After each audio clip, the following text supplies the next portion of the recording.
¿Qué vamos a hacer? ¿Por qué no los dos? Ok. Oye, ¿Por qué no los dos? ¿por qué no los dos? Ya te conté la historia de cuando me decían whitewash cuando era más chica. Sí, pero cuéntame otra vez. Y tú eres una de ellas también, ¿eh? Sí. Hasta que Guilty te as charged. regañé. Sí. Sí, I did in my time. I didn't understand, estábamos chiquitas. éramos chiquitas.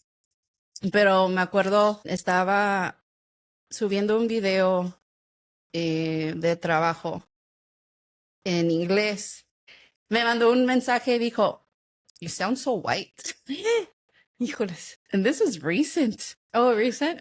I told my sister that too. Well, it's because she has a presenter voice Mhm. in her work and when she was like doing her PhD and stuff. She has a presenter voice and a phone voice, and then she has a regular voice. Customer service voice. Yeah, yeah. And Hello, this is it Jojo. tends to be a little more whitewashed, like Sí. the customer service one. But why? ¿Por qué? I mean, I know why. You do? I ¿Por qué? think. Yo creo. Yo pienso que es porque quiero pretender que I belong. Yeah. I don't want people, especially over the phone. Mm. I want to sound professional, which we'll get into that. And I don't want them to know sometimes that I'm Latina. Mm. Mm. This was before, okay? I will. This was before, yeah. This was before. Like 6 months ago or like a year ago? No, like 4, 5 years ago. Remember, on my healing journey of showing too. up. Well, because I asked because I feel like for me it's been like since I quit my job in Mhm. December, so like 5 months That you don't care anymore? that I don't care anymore. Yeah. The other thing I remember also doing, or not doing, but I was told in school that I dressed like Niña Rica Mm. versus like Mexican Chola, which I didn't know what that meant. Yeah. I thought I was just dressing cute and I wasn't showing up in. Do you remember in middle school we would the white shirt. no, well, yeah, the white shirt was also a thing. It was like a uniform, but the rolling up of the bottom of the jeans with rubber bands Yeah. to make it look poofy. Yeah, Do you know yeah. what I'm talking about? That's back, by the way. It is. Yeah. The children nowadays are putting La Liga on the thing to make what do they call it? Bubble? No. Bomber. No. Bomber Something bottoms. like that. And with like the Converse, Mm-hmm. the white t-shirt, like the Dickies belt, Mm-hmm. like that was a look. And then, do you remember how we used to put the freaking backpacks like all the way tight and like it was up here? The backpack was gonna grow legs and run away. It's like, I did that a few times. And only JanSport backpacks. JanSport, and I could never afford the JanSports, so I would get mad. My mom would get me the, I don't know, Juan Sport. I'm just kidding. I don't think that's what it was called. Juanito Sport. But Juanito Sport. Juan Sport, Just kidding. Sprite. It was always the fake JanSports that I would get, and I would be so annoyed. Because Same thing with the notebooks. I mean, we're going off on a tangent here. The notebooks, I would always want the 5-star ones because those were the ones that wouldn't fall apart. Never. You got the 4-star. Always get me the 4-star. Yeah, with the paper cover instead of the hard plastic, yes. and then it would always come off. And The fake number 2 pencils. the fake number 2. No, the worst. The worst was with the mechanical pencils, but it was like the fat ones instead of like this Smooth ones. 0.7 and below. Yeah. Oh, Good times. We just went down memory lane of all the like knockoffs. everything, all the knockoffs. But I remember that, and I think in middle school it was a lot about the cheerleading part too. I feel like sometimes you would dress like the cheerleading squad Because we wanted to 'Cause- fit in. Yeah. I mean, I just wanted to fit anywhere. Anyone who wants to anyone, take me, please be my I am friend. yours. Yeah, because I had my Chola era with and the twins. You remember the twins? Yeah. And so I would do like, the middle part and the little hairs right here. Which is now like the clean Now girl it's back. aesthetic. Now it's cute when white girls do it. Right. Being cutie. Should I bring it back for Latina? I mean, it's been there. It's been around, which is frustrating seeing this clean girl aesthetic. You're like, girl, I've been doing that since middle But school. when Black women or Latina women do it, it's ghetto, right? Yeah. And now it's like Fifiri's nice. Bien pipiri's nice. Sí. That's another Bien. saying. Pipiri's nice. Yeah, I did recently see, kind of related to this. I saw a reel that made me laugh a lot. It was a Latina. She was kind of like Chicana presenting, like the thin eyebrows and the big hoops and the lips, like Lip liner with no lipstick. Mm-hmm. And she's like, how I think I look in my fall outfits. And like with the, Starbucks pumpkin chai latte and the plaid. Is that plaid? It's called The flannel plaid thing. And then now I actually it looks like I'm super chola. Because I was having the same conversation with a friend who lives in LA, and she sent me maybe the same reel, but she said, I feel seen. Yeah. It's like, we can't wear flannel. She said, I avoid flannel because then I look chola. Yeah. And no matter how you wear it. No matter how. They're like, you don't think I look cute. And then you do. Ooh. Yeah. It's funny. The But dressing also, why does it matter if we do look chola? Yeah. Chola is not a bad if it was thing, but what I wanted to look like, then yes. But that's not that's not the style going for. What I was going for. It just didn't go with the theme, my brand. For sure. And it's funny that was considered whitewash, right? Like not like dressing nice. Because you always dress nice, I think. I always thought you had good fashion. Gracias. No, hasta mi mamá también decía when she would send us to school, parecen hijos de niños ricos. ¿Hijos de niños ricos? Hijos de padres ricos. Ah, también. Sí, that's what I meant. Hijos de niños ricos. ¿Qué estoy diciendo? Es que no he tomado café, lo siento. Pero, when I was reflecting on what we were going to talk about today, I think my mom also worked really hard to make sure that people didn't know how poor we were. Dang. Talk about unpacking. Yeah. Childhood. Everything. Let me backtrack a bit. When my older brother and I were younger, we were very aware about our family financial situation. And at a very young age, we didn't ask for a lot, not even when we knew there were field trips that cost money. Sometimes we wouldn't even give them the permission slip. And recently we had a conversation with our kindergarten teacher because we're still in contact with her. Oh. And she told us that there were other parents that would pay more and send a note saying in case like another family or another student can't afford. Yeah. But we didn't know that. So we didn't go on some of the field trips or didn't do some of the activities sometimes. And then when it did happen, well, now I know it's because other parents paid, knowing that not everyone had the same financial situation. Yeah. So maybe there's a little bit of that, or a lot of that, how intentional my mom was to make sure that we were well presented. And that's a good point. Yeah. And we grew up in a very white affluent area. And a lot of my classmates did think that we lived in Hamul or some other rich part of town. But in reality, we lived 10 minutes from the border, and we were on the bus with all the other Mexicans that were crossing the border every day. So when I was called whitewashed growing up, I had a really hard time understanding what that meant. I knew it insulted me, but at the time when I was younger in middle school and high school, like, what does that mean? Why? What are you observing that I'm doing that is making you say this comment? Because I wasn't trying to. I think, I mean, we can get real right now Real. because I have called you that before, and maybe not directly, like No, it was Jojo, directly. you're what? It was my face. No bad.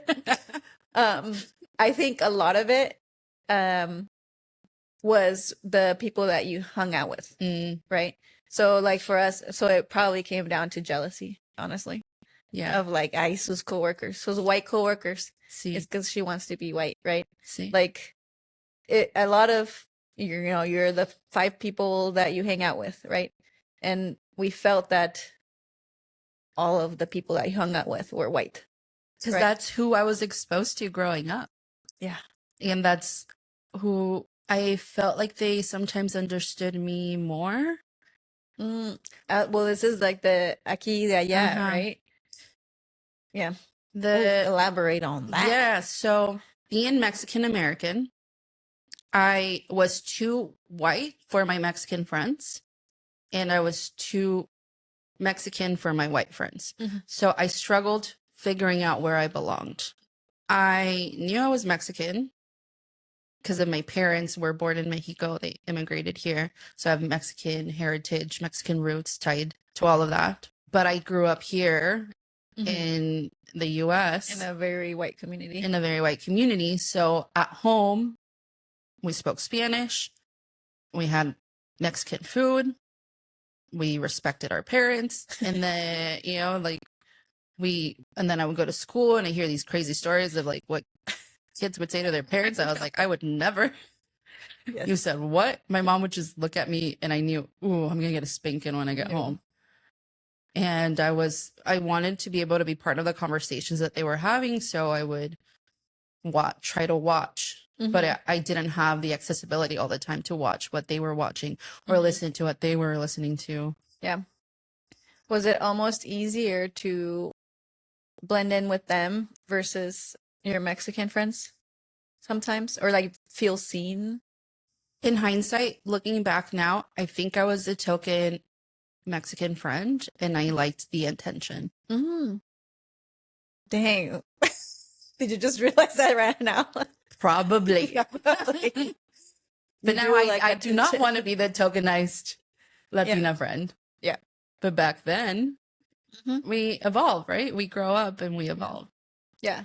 And that's kind of funny because I remember really wanting to be from Barret, like living in Barret. That was where pretty much all the Mexicans from school lived. And I was like, why can't I just live in?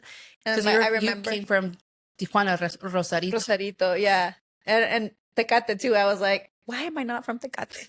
Like, yeah, that's where my parents met. Like that's where, where our family is. Where most people, because we were in Jamul, most people were from Tecate that were Mexican. And so I remember always being like, huh?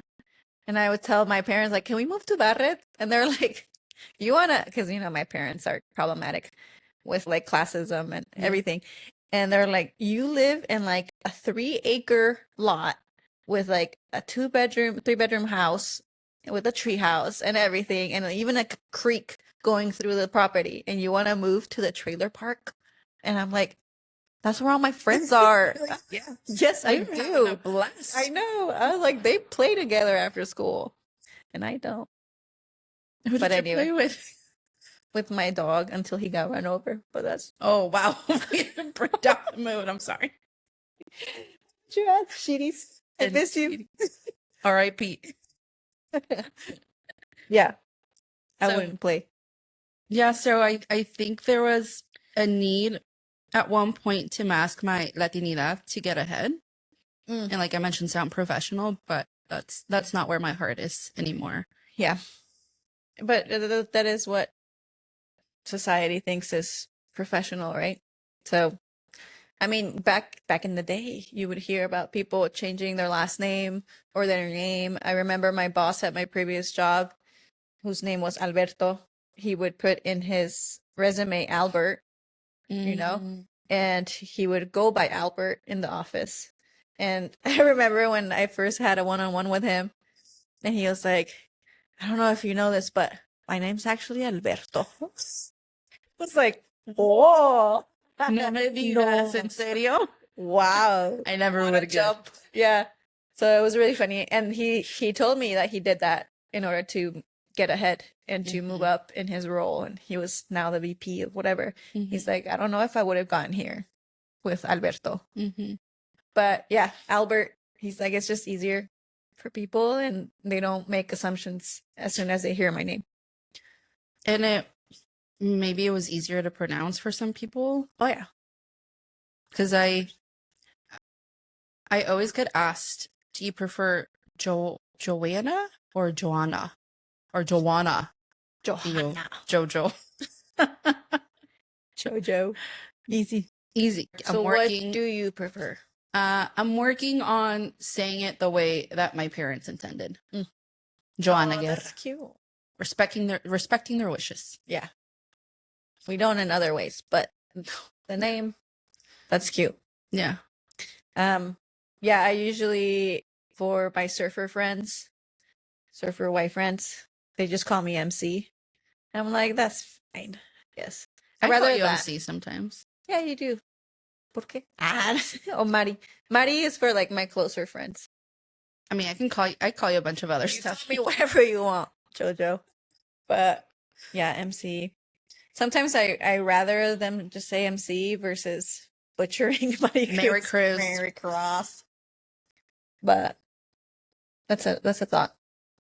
That's a thought. That's a thought I wanted to share with the Y luego, class. Y luego, Mari. yeah. Anyway. So the duality of being Mexican American or a Mexican immigrant. Yeah. And I think yeah. Eso. No.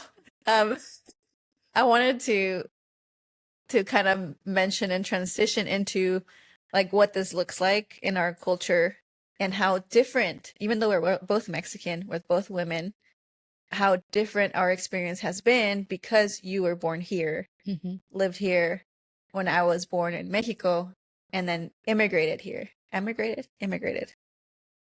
Pues yo te entiendo. So uno de esos, sí. Immigrant, yeah. Immigrated here. Immigrated. So being Migrated. a Mexican migrated. Pick from the list. list. A, B, or C. Multiple choice. Always pick C. Is that how you got your PhD? Yeah. C's get degrees. I think that means something else, like C grade. But anyway, being Mexican American versus a Mexican immigrant is completely different. And I don't know if a lot of people realize that. No, because they lump us all together. Yeah. Like you look Mexican, so. Or you look like Latino, so you're Mexican. Uh-huh. Ooh, and that really pisses off other Latinos that are like not Mexican. Right. Which is a whole other conversation. Yeah, that's another episode. Escríbelo. But yeah, for me, it was very much a reflection time when somebody asked me, because I was involved in Mecha and Acha, right? All of those were around Chicanismo. Movimiento Estudiantil Chicanos Aztlán. Acha was... I was like on the board for Acha. So I should know this for a long time. Asociación Chicanas de Aztlán.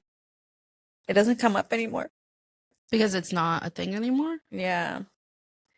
Nobody kept it going. Wow. That sucks. It doesn't even come up. Anyway, I was part of activist organizations in San Diego State that were all literally had in their title Chicano, Chicana, Chicanx.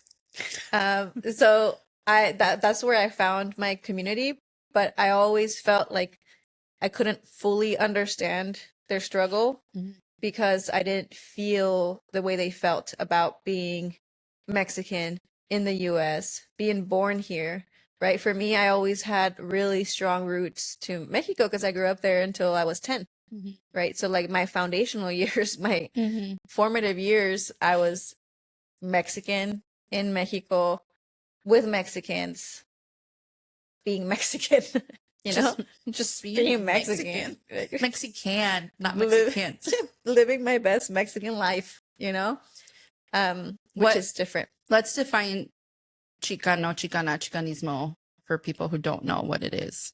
So it's an identity, right? It's not a race. It's not an ethnicity. It's which those are also made up. But anyway, it's a culture where you have Mexican heritage, but you were born in the US and you live as a Mexican presenting person in the US.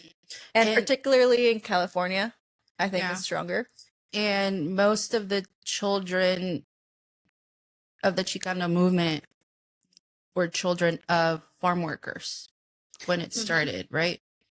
And I did learn that it was a slur at one point when the 1940s or something, 1960s used within the Mexican community to differentiate, between those that still had that loyalty and those roots to Mexico versus those that were born here. Right. So like making that differentiation between Mexican Americans and Mexican immigrants. So a lot of the farm workers were Mexican immigrants, but then the children were born here.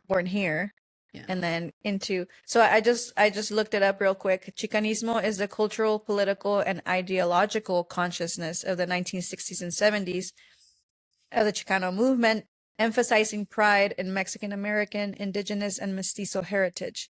So it's actually a really positive thing, right? It's like, remember where you come from and really live through that. But at the time, like you mentioned, sometimes it was seen as a bad thing. It was seen as like the criminals, you know, los cholos, las cholas, and the gang members, and not really seen as, from society's point of view, as something positive. And the same way that we're reclaiming chisme is the way that Chicanos reclaim that terminology, because it turned into such a strong political movement to highlight the inequalities, the racism, discrimination, all of it that they were experiencing. And it was powerful because it also came during the protesting movement. It was during the Vietnam War. Yeah, that's the 60s. Yeah. 60s, 70s. There were protests everywhere. And there was this subculture of protests going on within the Mexican community. Especially because a lot of the youth, all of the Latino men were going to war for this country. It was a big deal. And the farm workers movement was also going on at the same time. Shout out to the Dolores Gorda. Other thing I want to mention with Chicanismo, though, is that it's a personal choice. Because the plot twist. We recently had this conversation, and it's funny because we've been friends for years, but I had never asked you if you identify as Chicana. You assumed? I assumed that you did. Yeah. Because I fit the description. Like a lot of people, you know, you are Mexican, born here, lived through the experience of growing up here, and I asked you, and you're like, no. And I'm like, really? Plot twist. Mind blown. I do not identify as Chicana, and the reason is, for me, the way that I see Chicanismo is a struggle that I did not experience to the extent that the Chicano movement was. And I don't feel like I can claim that term. I think it's because you grew up like in a white neighborhood, or maybe you just weren't aware. Good question. I think it's a couple of things. I wasn't aware of the activism. Mhm. However, I think I didn't have the struggle because my parents tried so hard To mask it. to mask it. Yeah. I obviously, no plot twist for my end. I don't identify Chicana because I was, like I said, I have the roots Yeah. in Mexico and I never really felt. Actually, the title of this, de aquí y de allá, ¿Por qué no los dos? ¿por qué no los dos? Like, but I never really felt that in my mind. Soy de allá, you know, Sí, soy de yo- allá. yo Like, there's no doubt. So it's an interesting dynamic, and I think so. When I was in high school, actually in middle school, is when we moved back to Rosarito, and we started commuting across the border every day to go to school. And then I continued that in high school, and part of university as well. And we were the transporter students, Mhm. and it was like all the Mexicans that were being raised in Mexico but were coming to school here for better opportunities. I did air quotes because the education system in Mexico is really good. But anyway, Chasing the American dream. chasing the American dream, right? So I remember trying to hide that part of being a transporter student because I just wanted to be normal, you know, and especially in high school.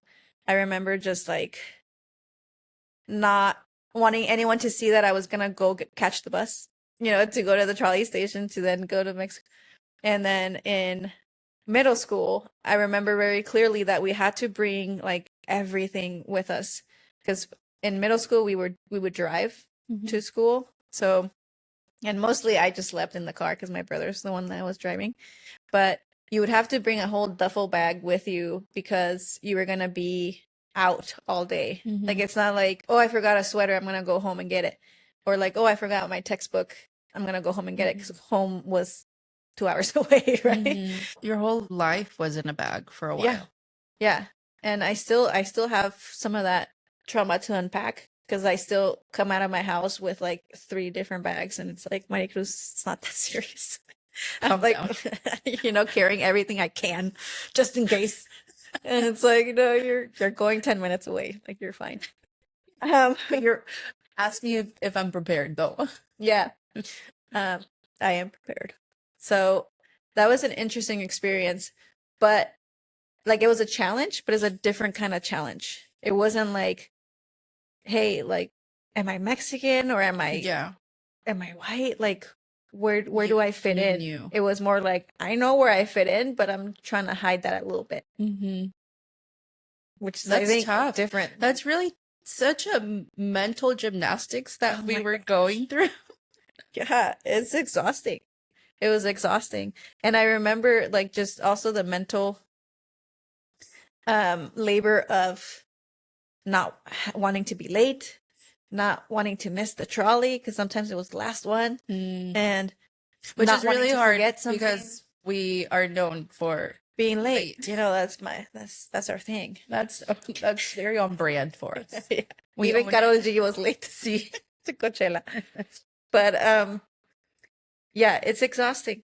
It's exhausting, and I like I said, I'm still working on that. So like I still feel some of that mental labor of am I forgetting something? Mm-hmm. That drop in the stomach, right? Of like, oh shit, I'm going that direction, and then I didn't bring what I needed to, so now I can't do what I wanted to do. Mm-hmm. That's still very much alive in myself. Do you remember if anyone ever did notice and how you responded to it? I don't remember like any clear moment. I remember my friends would always like let me know that I could go to their house. You know, like if something happened, like if I missed the bus, like And oh, they you were can stay Latinas? with me. Yeah. Okay. Like you can stay with me. Like if you miss it, or like if there was something after school, I would usually not do anything after school because I had to You had to get home. get home and commute for 2 hours, especially in high school. and they would be like, oh, well, maybe you can stay with me, like if you wanted to go to this event. And then I remember being like, oh no, like it's fine, like I don't even want to go, like even if I You would did, play it off. if I did want to go, you know. I'd Yeah. be like, no, I should get home. Yeah. So it was kind of like already my routine, Mhm. right? Y luego, Y luego, oof, um, that next bullet. yeah, I'm reading our notes. The second one, Mm-hmm. I'm so good at taking notes. But I had written down, because we're kind of transitioning from the cultural aspect, right, to How it expresses in our how- lives. in our lives, how it shows up in our lives. And I wrote down the sadness of realizing you've spent years hiding pieces of yourself just to fit into a room that wasn't built for you. That's a lot to That's a lot. unpack. That is, But I came to that realization a couple of years ago when I was going through some stuff at work that shattered a lot of what I believed. And I was in my early 30s. Yeah. I think I was, maybe late 20s. yeah, maybe 29, 30. And that's one of the things that sparked my desire to go to therapy, was to unpack Mm-hmm. all of the whitewashedness, wait a minute, I'm Mexican. How do I But wait a lean minute. into this more? Because this is where I feel comfortable. It's what I know, and it feels like home. Were you also going through that bad breakup? It was maybe a year later. Okay. Because So- that was also a thing, right? Of like, why do I like white boys? Oh my gosh. Yes. I tend to date white boys, and I figured out why. Which, what annoys me is that one of my good friends, who was a therapist, she said, oh, I know why. And I was like, why? Oh, you should go to therapy and talk about it, because she's a therapist. Yeah. And then when I told her what I found out, she said, yeah, I know. You But could've saved me money. going through the conversation and unpacking all of it, I understand why she didn't tell me, because I never would have come to the realization if I didn't talk through it. Mm-hmm. And it also, like, if it's coming from somebody so close, sometimes you're like, ah. I hate that sound. It is such a like, you disvalidate everything that you just said when you go, ah. Like, no te creo. That's what it means. I'm like, oh, Yeah. come on, really? It's too good to be true. So what I learned is keeping you hooked On your toes. that I would lean into dating white guys because I felt safe. So again, this duality of being Mexican American. Another reality of being de aquí y de allá is that I didn't feel safe being a brown woman. It's already difficult being a woman in general, but adding being a person of color to it is extra scary. It's really scary. So being with a white man made me feel safe, but it only goes to a certain extent. Now you know. Now I know why I would lean into it. So I'm working on it. I'm working on not leaning into it and finding security within myself and people I trust versus a white man. Well, that seems a lot safer. yeah. But here I am in my early 30s figuring it out. And Here I we don't are. know That's that what I would 30s ever are for. I never would have figured it out if I didn't go to therapy. Yeah. It helps so much to hear it from somebody that's doesn't know you, doesn't know your story. Yeah. And the other important. part of that too is I looked for a therapist that was Latina, preferably Mexican, spoke Spanish, so I could share, me podía desahogar en inglés y en español. And the time of my life. Great experience. Yeah. how else does it express this feeling of de aquí, de allá? And por qué no los dos for you? It's really interesting to long for a place, like miss a place that you didn't grow up in. Mm. Which It's because it's in your body. yeah, it's in my blood. It's when I go to Mexico, oh, I feel like I'm right at home. And it was as if I never left, but I was never There. there in the sense of like In this lifetime. uh-huh. Yeah. Quien sabe in my other lives. For example, I love going to Mexico City. And by love going, I mean the last 2 times I've been, and I want to go like every 2 years now. But whenever I'm there and seeing the pyramids and going to Xochimilco and just learning the history, this last trip we went to the Anthropology Museum. Oh my God, I was in love with everything. I wanted to just soak everything up. And my cousin that was with my brother and I was a little jealous because she said, "Oh, I remember learning about this in school," because she She went to school in Mexico. Oh, I didn't know that. Mm-hmm. Does she identify as a Chicana? Le voy a preguntar. Pregúntale. Sí, She kind of gives me that vibe. But porque es Sí. de LA. sí, You know? sí. Le voy a preguntar. And I'll let you know. And she was talking about, oh, I remember learning this in school. I was like, I wish I learned this history in school. Yeah. So having to learn my history in my own time, In your 30s. in my 30s, like, Yeah. I wish I knew this sooner. I think it would have helped me in my informative years. Yeah.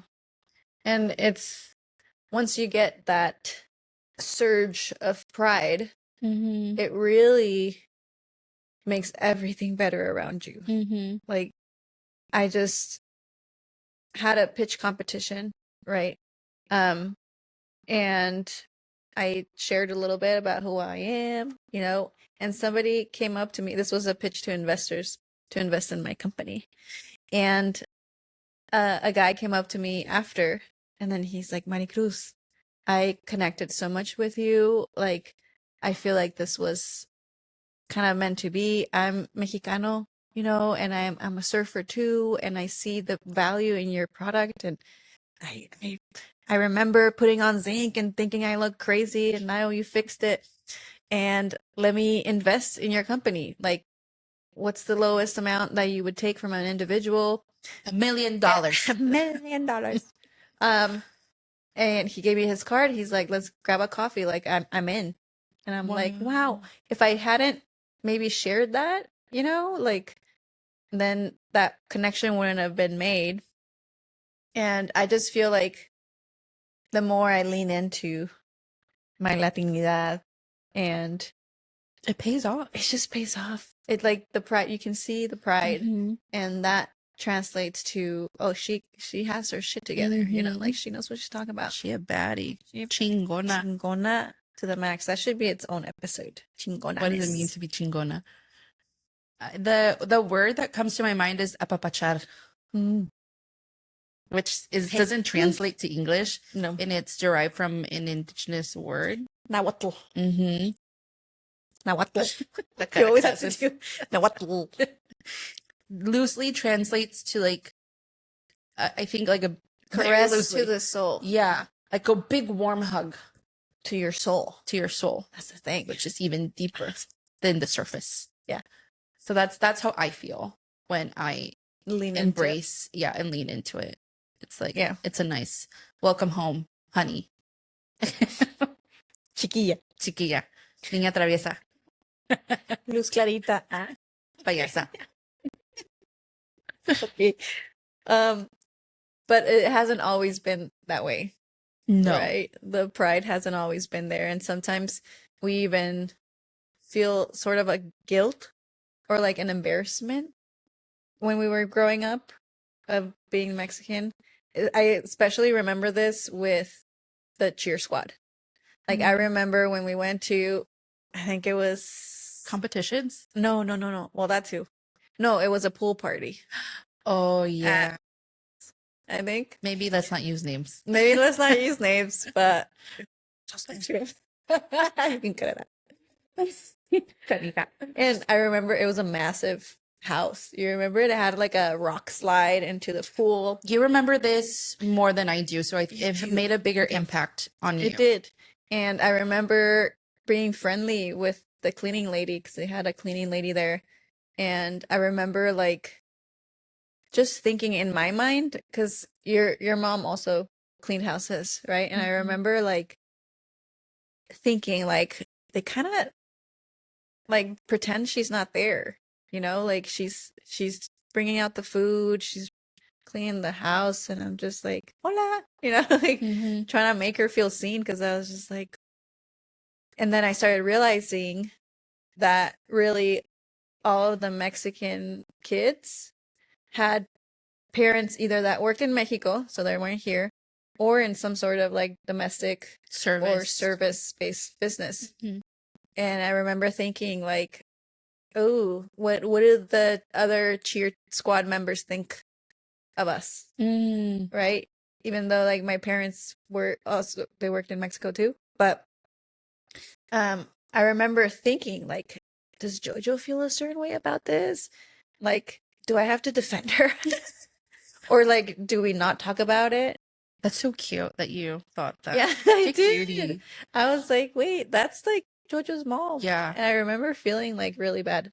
So and you do this too. I know whenever I'm in any setting and I see the custodians, and if they happen to be Latino, I always say hi. I always acknowledge them because it reminds me of my mom. I grew up cleaning houses with her, and there was so much jealousy that I had for what others had that we didn't. Because I would go into these gorgeous homes. They weren't there, so it was different. It wasn't like the sleepover that we had with the cheer squad. They would, my mom and I would go when they were at work. And some of them had kids, some of them didn't. They were very well off, wealthy people. And the ones that had kids, oh my gosh, all the cool toys that they had that I wanted, that I knew were so expensive. So my mom would send me to dust. I was a really good duster and a bed maker. So that was my job. And then if I was done with that, then I would help her do other things like fold the laundry or whatever.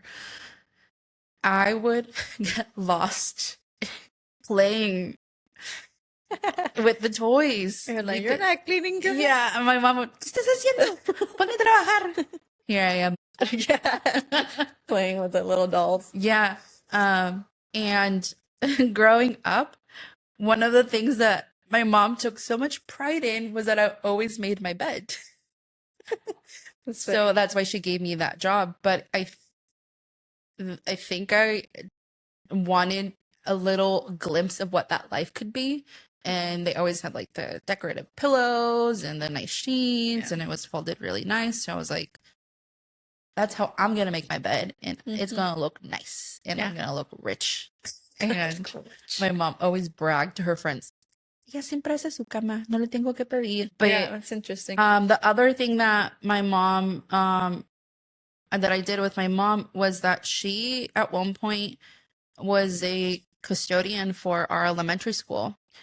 I think I was in high school or maybe in college at that point. But when I was done with school, I would go and help her finish up, and we would be there for hours at the school cleaning.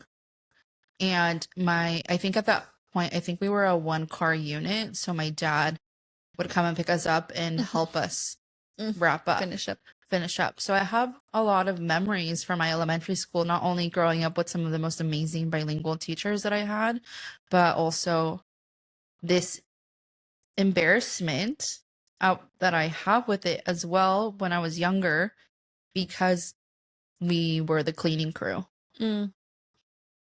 Yeah. But it built so much resilience.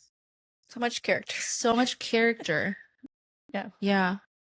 It's interesting because now we kind of look back and we're like, wow, like I'm proud of my parents, right? And saying yes to every opportunity. Everything they could to make sure that we had what we needed. And I almost have like a lump in my throat saying that, because I haven't been able to say that until I went to therapy. Here we go again. The Keyword therapy. therapy. Yeah, of like there was just so much in my life that I didn't understand why they were doing it a certain way. Mm-hmm. But at the end of the day, it was all just so that we could have something better. Yeah. Another place where that showed up for me was when I started traveling, which is not something that we did as a family. Very rare. And if it was because like we were visiting family and we could stay with them. Yeah. But it was not because we were renting a hotel. No. And the few times that I traveled when my dad was still alive, I would always send him pictures. He always asked me, send me pictures. I want to see what you're doing. Yeah. And I'm going to start crying. So now when I travel, that's who I have with me. Mm-hmm. Yeah. And when you travel, you tend to, that pride comes out. Oh, I don't know about you, but Yeah. I'm Mexican 100%. Yes. I like even pretend I live in Mexico and like everything. Like, don't ask me about the US. I got no idea. I don't associate myself with the US when I'm traveling. Yeah.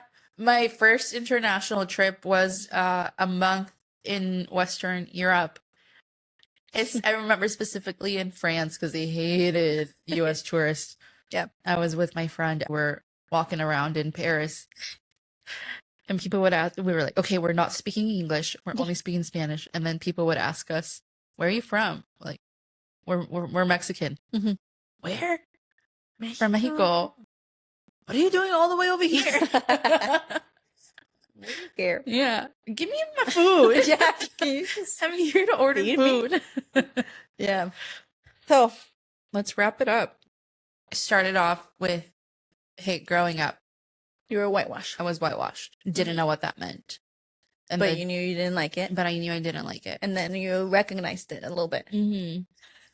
in therapy. In therapy. And then we talked about the duality of what it means for us being a Mexican immigrant or born and raised Mexican in the U.S. Mm-hmm. And a little bit of the Chicanismo. Right. And how we don't identify with that movement and ideology.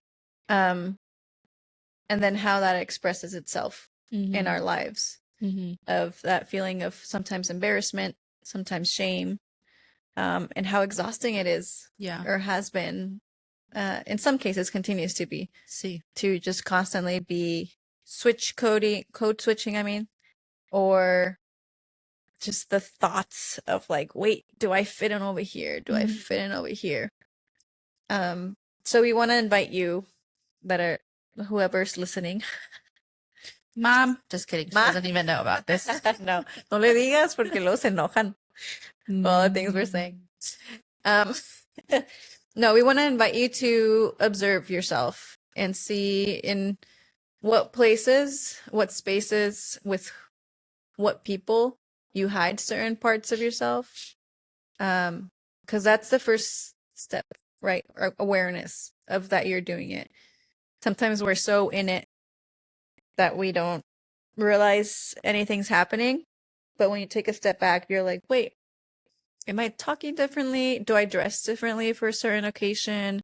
Do I talk about certain topics versus others when I'm in certain spaces? And maybe something that will help you reflect on that is calling back on a moment where you felt othered, either verbally, physically, or emotionally, and how you dealt with it. Or if you dealt with it, maybe you didn't. And now this is your sign to start. Because we're both leaning more into the pride of it, and it's liberating. It's working out. It's working out pretty well. We're doing pretty good. To just lean into your heritage. But some people might not be there yet. Yeah. And that's okay. And that is okay. Ay, Dios mío, that was a lot. Yeah, what the? Pero, I think a lot of what we spoke about today are these unspoken rules. Yeah. Of being in both cultures. Of being Mexican women. In the U.S. In the U.S. of A. You know, it's a Merca. Jinx. Jinx. Jinx, yo, And we live in a country where these norms aren't setting us up for success all the time. Yeah. Yeah. Like, remember when... Tonta. Tonta. Remember when... I don't know why I laugh. Siempre hacemos esto. That's another thing. We always laugh about our problems and issues and challenges. But Because we're so funny. It's so funny. All the It's so silliness. funny. Nothing's that serious. Remember when my engineering peers, when I was doing an undergrad, thought I was the cleaning lady, not one of their peers? Yes. That was awkward. Let's talk about that next time. Yeah, That's a good one. that's a good one. Y Well, luego? bad one, but good one. Y luego? Y luego? You didn't cut. I need a pee. Scene. I need a pee so bad. Can you push the... Wait, was it No, recording? aquí. Oh. Did It you is- record?